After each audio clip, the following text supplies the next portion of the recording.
Boa noite, meus queridos e queridas alunas. Sejam todos bem-vindos para esta aula. Novamente estamos aqui via internet, via Zap, via a plataforma, porque infelizmente ainda estamos nesse período de lockdown. Esperávamos que hoje poderíamos estar juntos, a nossa disciplina já vai estar terminando.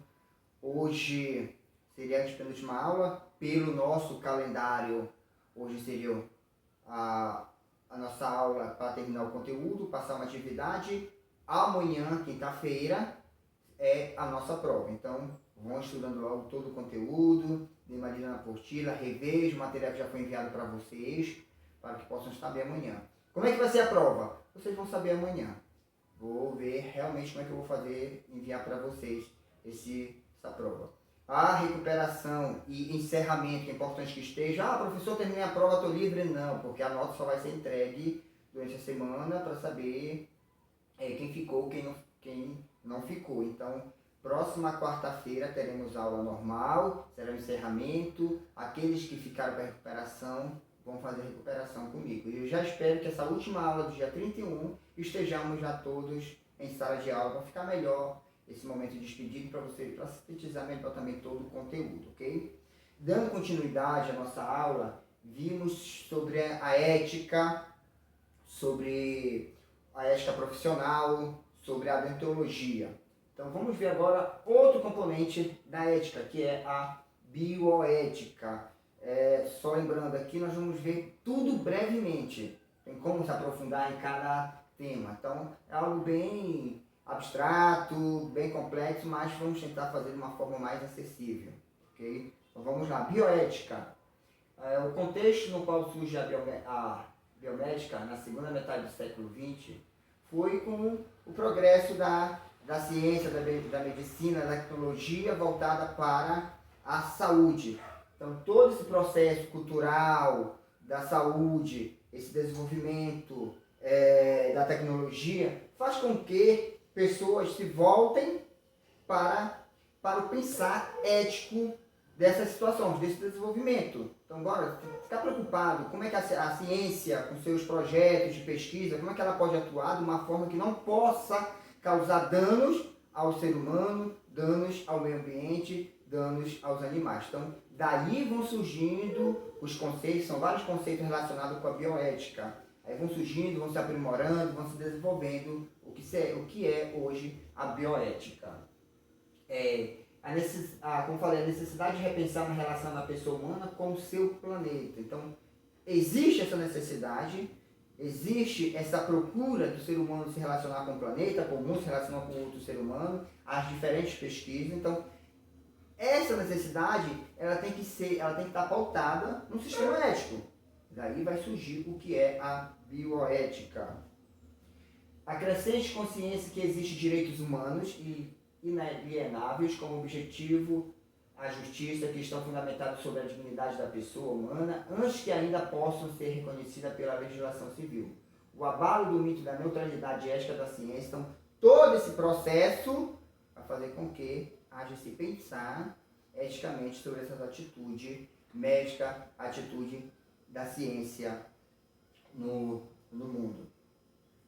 O termo bioética, bem mais simplesmente aqui, o termo bioética representa conhecimento biológico, ou seja, olha, bios, conhecimento biológico, a ciência dos sistemas viventes, enquanto ética representa o conhecimento do sistema dos valores. Então já vimos ética. O que é a ética? Esse conhecimento sobre os valores. Então, unindo as duas palavras, de acordo com a enciclopédia da bioética, o que seria? É o estudo sistemático do comportamento perspectivo à luz dos valores e princípios morais, ou seja, a bioética, todo esse processo da ciência, ela tem que ser à luz da ética. Todos esses estudos, essas pesquisas, tudo que vai estar relacionado com a vida, ela tem que ter sempre os princípios éticos, você vai ter feito eticamente, ser feito de uma forma que não venha a prejudicar, e sim sempre contribuir para o bom desenvolvimento da humanidade. Então, a bioética ela vai ter 3 campos. O ser humano, a medicina, toda a parte da saúde humana, a biomédica animal, vai estar preocupado com os processos, sobre os estudos, sobre experimentação com os animais, e também com o meio ambiente. Também há uma preocupação de como se está lidando com o meio ambiente. Tem que saber lidar eticamente. Por quê? Tudo isso aqui possa, não visto pela luz da ética, venha prejudicar a vida neste planeta, tanto humana como vegetal, de forma bem geral. Então, olha aqui, a bioética tem princípios. Como eu falei anteriormente, a bioética ela passou por vários momentos históricos, de várias reflexões. Então, nós vamos nos centrar que é no mais conhecido, que é a teoria principitalista, principialismo, que vai falar sobre os princípios. Okay? Então, são 4 princípios que vão ser colocados aqui. O princípio da autonomia requer que os indivíduos capacitados de deliberar suas escolhas pessoais devam ser tratados com respeito pela sua capacidade de decisão. As pessoas têm o direito de decidir sobre as questões relacionadas a seu corpo e sua vida. Ou seja, aqui o sujeito ele tem autonomia para escolher que tratamento ele quer. Qual tratamento, ele tem que saber, ele tem que conhecer o que vai acontecer com ele. Ele tem direito do seu corpo. E as pessoas têm o direito de decidir sobre as questões relacionadas ao seu corpo. Quaisquer atos médicos devem ser autorizados pelo paciente. Então, qualquer ato médico eu devo autorizar, eu devo dizer, porque eu tenho autonomia sobre o meu corpo. Não é porque o médico ele estudou e vem fazer qualquer coisa. Não, por isso que é importante, até mesmo no exame que eu colocava para vocês, que vocês, quando forem fazer qualquer procedimento, conversem com a pessoa, explique para ela aquele procedimento. Isso você não está só praticando essa parte de autonomia, essa parte ética, mas isso aqui é um bom senso para o trabalho de vocês. Isso aí é fazer um atendimento humanizado com o sujeito, explicar para ele o que está acontecendo, qual são o procedimento. Agora sim, tem os sujeitos que estão capacitados, que têm suas capacidades psicológicas, neurológicas ali, conscientes, sanas, que possam tomar decisões. E aquelas pessoas que não têm essa capacidade, ou crianças, aí entram pacientes intelectualmente deficientes. E no caso de crianças, o princípio de autonomia deve ser exercido pela família. Quem vai tomar essa decisão? A família ou o responsável legal. Não significa, não, vou levar meu filho, a minha sobrinha e vou lá fazer. Não, peraí, ele é responsável legal pelo sujeito? Ah, meu tio, moro com meu tio, moro com meus padrinhos. Tá, mas peraí, quem é o responsável legal do sujeito? Então tem que ter sempre em mente isso. Isso seria brevemente a autonomia. Outro princípio é o princípio da beneficência. Refere-se à obrigação ética de maximizar o benefício e minimizar o prejuízo. O profissional deve ter a maior convicção e informação técnica possível que assegure ser o ato médico benéfico ao paciente. Ação que faz o bem. Esse princípio aqui, a pessoa ela vai fazer sempre o bem, sempre procurando fazer o bem melhor para o seu paciente, para aquele sujeito. Então depois a gente vai explicar melhor isso quando falarmos aqui no princípio da não maleficência. Como o princípio da beneficência proíbe infligir dano deliberado, esse fato é destacado pelo princípio da não maleficência. Esse estabelece que a ação do médico sempre deve causar o menor prejuízo ou agravo à saúde do paciente. Ação que não faz o mal, ou seja, o beneficente faz o bem, é fazer o bem de qualquer maneira ao paciente. Aqui é não praticar o mal, não fazer o mal ao paciente. Então, como é, por exemplo, a pessoa está com uma doença grave ali, com uma morte iminente, morte iminente, pode vir a morrer. Então, qual o princípio a tomar ali? Ela vai morrer, mas há uma possibilidade de amputação. Qual seria o princípio?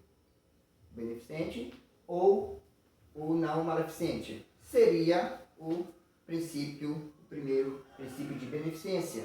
Porque ali a amputação seria preservar a vida do sujeito. Seria preservar a vida do sujeito. Então funcionaria desta maneira. Então o beneficência seria se impor ao não maleficência. Vocês estão dando para compreender. Qualquer coisa, vocês vão tirando as dúvidas depois, ok? Então, nesse momento, uma morte iminente, nessa situação, o princípio mais adequado a ser tomado seria o de beneficência. Porque é preservar a vida, lembra sempre fazer o bem. Agora sim, é uma morte imediata. O sujeito já está na situação que vai morrer. Mesmo se amputar, mesmo se fazer um transplante, não vai adiantar. Então, como seria o princípio? É o da não maleficência. Por quê? Porque se eu faço a amputação, seria trazer mais dor para o paciente. Seria fazer sofrer mais ainda, porque aquilo não vai adiantar. Então, eu tenho que procurar de uma forma fazer com que ele não, a dor seja menos para ele ali. Então, se ele já está com a morte de imediata, ele já está numa situação terminal, então o que você tem que fazer ali? Tomar decisões que possam vir ajudá-lo a sofrer menos ainda. Ok? O último princípio é da justiça, que estabelece como condição fundamental a equidade, a obrigação ética de tratar cada indivíduo conforme o que é moralmente correto e adequado de dar a cada um o que lhe é devido, ou seja, é fazer com que a justiça seja feita no sentido de atender qualquer pessoa, de qualquer jeito, de qualquer maneira, quem ela for lá. Porque o teu trabalho é justamente esse, cuidar, ajudar, contribuir para que o sujeito possa vir a fazer um bom exame, que ele possa conhecer o que ele tem depois, para que possa vir ser tratado. Então a justiça, nesse sentido, seria basicamente isso. Você fazer um atendimento seguindo a ética, seguindo as normas, porque você se compromete com a saúde, você vai fazer um juramento, então nesse juramento você está se comprometendo com a saúde do outro. Então, porque tem 10 pessoas aqui, aí chegou um que está num caso mais de emergência, uma situação mais crítica, precisa fazer logo aquele procedimento, mas ele veio direto de um assalto, foi baleado, etc. Então, porque como ele infringiu a regra lá fora, então eu aqui, como o técnico, vou deixar ele por último por causa... Não.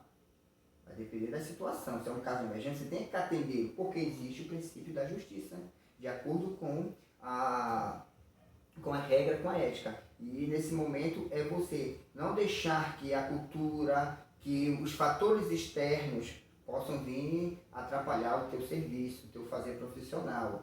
Os preconceitos, a discriminação. Então isso fica lá fora. Falar para vocês, preconceito na área da saúde nunca deve existir. Você tem que jogar, deixar lá fora. Esses preconceitos, esses estigmas, tudo lá fora. Aqui você é o profissional da saúde e deve atender todos e de qualquer situação, de qualquer classe, de qualquer sexo. Então, aqui mais ou menos, aqui resumidamente. A exigência ética fundamental, princípio de autonomia, consentimento livre e esclarecido do sujeito que está precisando do serviço, proteção aos vulneráveis, beneficência, comprometimento com o máximo, com a saúde, com o praticar o bem, benefício e mínimo risco. Não maleficência, evitar danos, justiça, seleção do sujeito da pesquisa, garantir de igual consideração dos interesses envolvidos com a vantagem, ou seja, atender todos que possam comparecer. Comportamento ético do sujeito no campo de trabalho. Então, alguns pontos aqui importantes de como você deve agir lá no teu serviço, lá onde você vai trabalhar como técnico da radiologia. Então, já vimos isso daqui, que o Código de Ética Profissional enuncia os fundamentos éticos e as condutas necessárias à boa e honesta prática dos profissionais do tecnólogo e auxiliar em radiologia. Isso aqui está no Código de Ética de vocês. Então temos alguns conceitos aqui importantes que vocês devem tomar em conta no fazer profissional. Assiduidade, pontualidade e responsabilidade. Assiduidade e pontualidade são fatores essenciais para um bom desenvolvimento profissional. Então você tem que ser pontual, chegar no tempo. E o teu código de ética ele vai te cobrar isso. Porque quando você chega atrasado, você atrapalha todo o processo. Você não consegue atender, você não consegue fazer o seu trabalho bem. Então, desenvolvimento de atenção. Atenção totalmente voltada ao paciente, ao equipamento, à posição e a tudo que envolve a realização do exame. Ou seja, você tem que estar atento ao que vai fazer. Por quê? Uma falta de atenção ali vai fazer com que você possa errar ali o procedimento. E isso vai prejudicar quem? O paciente. Postura, comportamento e atitude. É esperado que o profissional da área da saúde apresente boa postura profissional e bom comportamento, além de atitudes satisfatórias e coerentes com o exercício da profissão. Então, tem que ser coerente, tem que ser ético, tem que seguir à risca o que se coloca lá no código de ética e seguir os seus próprios princípios morais, certo? Lembra que eu colocava aquele caso quando eu fui fazer o exame, que a mulher mandou colocar numa posição e depois ela veio falar para mim que se fosse a paciente anterior, que era gordinha, olha só, comportamento antiético da pessoa. Comentário absurdo, ela colocando aquilo. Então, isso não deve fazer no momento, em nenhum momento do trabalho de você, respeitar o paciente, ter uma postura ética, uma conduta boa. Toque, individualidade, importante aqui, porque o toque, vocês normalmente vão estar tocando no sujeito. Lembra quando eu falava do saber tocar? De qualquer maneira, vá conversando com o sujeito, que eles podem estar no processo de pânico, de ansiedade ali profunda, grave, que isso pode vir a atrapalhar. E muitas dessas pessoas com quem vocês vão estar trabalhando, atendendo, ela pode estar sentindo dores. Aí você toca de qualquer maneira, tem que respeitar o corpo do outro, tem que entender o outro. Por isso que é fundamental a empatia, colocar-se no lugar do outro e procurar conversar, entender o que o paciente está sentindo naquele momento do exame. O preconceito, que é importante aqui, como já foi dito, deixar o preconceito de lado, deixar essas atitudes discriminatórias de lado. Você é o agente de saúde, você é da área da saúde, tem que atender de uma forma coerente, ética, qualquer pessoa que necessitar do teu serviço. Dor e humanização, aquilo que nós já falávamos, fazer o tratamento, fazer o atendimento humanizado, respeitar a individualidade, respeitar o outro, ser coerente com o teu código de ética, com os teus princípios morais. Fazer um tratamento que a pessoa possa dizer, caramba, eu fui bem atendido ali. Foi legal fazer o exame lá, a pessoa conversou comigo, ela me respeitou, porque as pessoas lembram, a pessoa está com ansiedade, está com medo, está com dor. Todo esse processo pode vir atrapalhar o exame. Então, a partir do momento que você consegue colocar, fazer com que aquela pessoa se acalme, fazer com que aquela pessoa se sinta bem, você vai fazer um bom trabalho. O segredo profissional é o sigilo, guardar, porque você vai ouvir coisas, você vai ver coisas que você não pode estar contando para o outro, nem para o teu colega de trabalho. Não, aquilo vai ficar para ti, guardado para ti. Escolha profissional. O que tem a ver isso? Por que eu estou fazendo o curso? Fiz isso no primeiro dia de aula, eu perguntei isso para vocês. Retorno. Por que tu estás fazendo esse curso? O que é que tu queres com isso? É porque vai ser mais fácil, eu vou me aposentar mais rápido e eu posso trabalhar em um local que eu vou ganhar bem? O que é aquilo? É porque a escolha profissional é fundamental para poder agir de uma forma coerente. Eu tenho que gostar disso que eu vou fazer. Por mais que isso não possa ser, não é minha meta para o resto da vida, que eu quero continuar. Não, mas o momento que eu estou escolhendo, o momento que eu vou agir, o momento que eu vou atuar, eu tenho que fazer com amor, com apreço, respeitando o outro. Aperfeiçoamento técnico e científico. Lembra que eu falava para vocês também? Capacitações.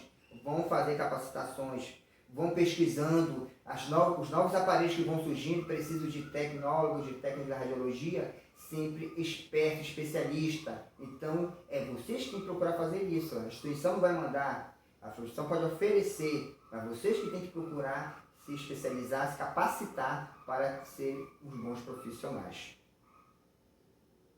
Então, com isso, a gente termina a nossa aula, com isso a gente finaliza os nossos conteúdos. Sejam bons profissionais. O bom profissional significa ter comportamento ético, ter princípios e valores e respeitando sempre o outro que precisa do teu trabalho. Então, no Zap a gente vai conversando melhor como fica a nossa prova e como vai ficar todo esse término de curso. Um beijão!